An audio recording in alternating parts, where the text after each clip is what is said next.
తెలంగాణలో 6 గ్యారంటీలను అమలు చేసే బాధ్యత తమపై ఉందని మంత్రులు కోమటిరెడ్డి వెంకటరెడ్డి, తుమ్మల, పొంగులేటి శ్రీనివాసరెడ్డి అన్నారు. తెలంగాణ రాష్ట్రాన్ని అన్ని రంగాల్లో అభివృద్ధి చేయాలనే లక్ష్యంతో తాము ముందుకు సాగుతున్నామన్నారు. బీఆర్ఎస్ పాలనలో తెలంగాణ విధ్వంసానికి గురైందని తాము గాడిన పెడుతున్నామన్నారు. ప్రాజెక్టుల పేరుతో బీఆర్ఎస్ నాయకులు కోట్లాది రూపాయలు దోచుకున్నారని ఆరోపించారు. కాళేశ్వరం సంబంధించిన విషయంలో రేపు మా గౌరవ ఇరిగేషన్ శాఖ మంత్రులు శ్రీధర్ బాబు గారు, ఉత్తమ్ కుమార్ రెడ్డి గారు కూడా 29th విజిట్ పోతున్నారు. మేఘాల మీద నేనే డిజైన్ చేసినా, నేనే చీఫ్ ఇంజనీర్ అని చెప్పి ప్రాజెక్టు కట్టి 1,70,000 కోట్ల అప్పు చేసి ఒక్క కొత్త ఎకరాన్ని కూడా ఆయకట్టు ఇవ్వకుండా 10 గండిపేటలంతా ఉండే మల్లన్న సాగర్ నిర్మించి, కొండపోచమ్మ నిర్మించి తన ఫామ్ హౌస్ తప్ప కొత్త ఎకరానికి ఆయకట్టు ఇవ్వలేదు. ఇది వాస్తవం.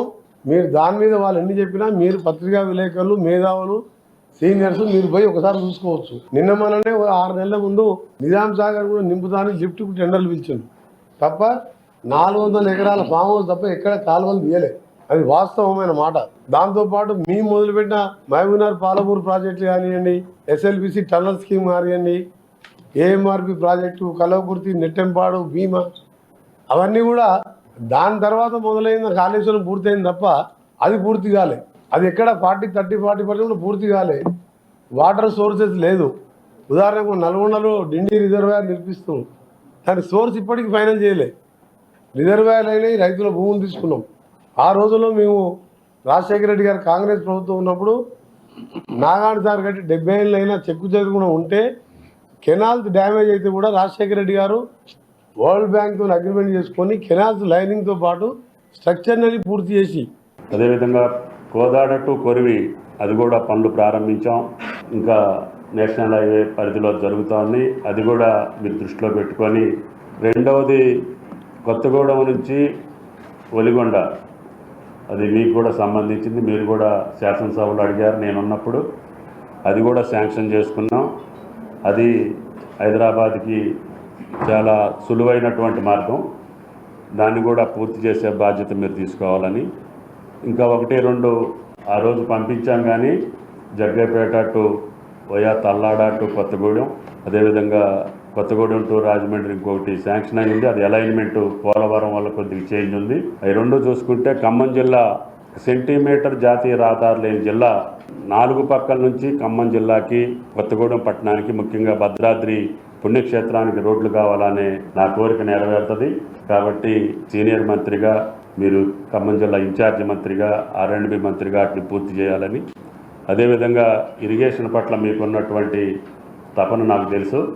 శ్రీనివాసరెడ్డి గారు, నేను, బట్టి గారు గోదావరి జలాల యొక్క కార్యక్రమం ఉంది. అది ఇరిగేషన్ మంత్రి గారితో మళ్ళీ అవసరమైతే మన ముగ్గురం కూర్చొని ఒకసారి ఆ ప్రాజెక్టును చూసి, మీ జిల్లా ఎంత అవసరమో గిరిజన ప్రాంతం అనేటువంటి మా జిల్లాకు కూడా సాగునీరు అవసరం.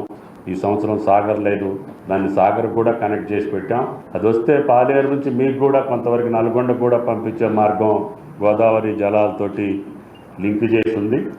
ఈ ఇందిరమ్మ రాజ్యంలో ప్రజలు ఏదైతే కోరుకుంటున్నారో ఆ కోరుకునే దాన్ని 27వ తారీఖు అంటే రేపు గౌరవ ముఖ్యమంత్రి గారు, అదే రకంగా మంత్రివర్గ సహచార మంత్రివర్గ సభ్యులు అందరం కలిసి ఏ అప్లికేషన్ అయితే 28వ తారీఖు నుంచి గ్రామాలలో, డివిజన్లలో, వార్డులలో, మారుమూల తండాలలో, గూడాలలో, చివరికి అడవి ప్రాంతంలో ఉన్న చెంచుల దగ్గరికి కూడా వెళ్ళి అధికారులు వెళ్ళి ఈ ప్రభుత్వం యొక్క ఆలోచనని తెలియచేసి వారికి కావలసిన అవసరాలని నెరవేర్చడం కోసం ఈ అప్లికేషన్ ఇచ్చి, రిటర్న్గా ఒట్టిగా అప్లికేషన్ తీసుకోవటమే కాదు, బాధ్యతాయుతమైన అధికారులతో తీసుకున్న అప్లికేషన్కి రిసీట్ కూడా ఇవ్వటం జరుగుద్ది.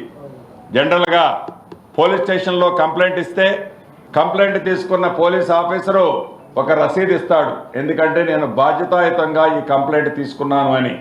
అదే రకంగా ప్రజల దగ్గర నుంచి ఏదైతే ఈ అప్లికేషన్ తీసుకుంటున్నామో, తీసుకున్న ప్రతి అప్లికేషన్కి బాధ్యతాయుతమైన అధికారి ఒక రిసీటు, మీ అప్లికేషన్ నాకు ముట్టింది,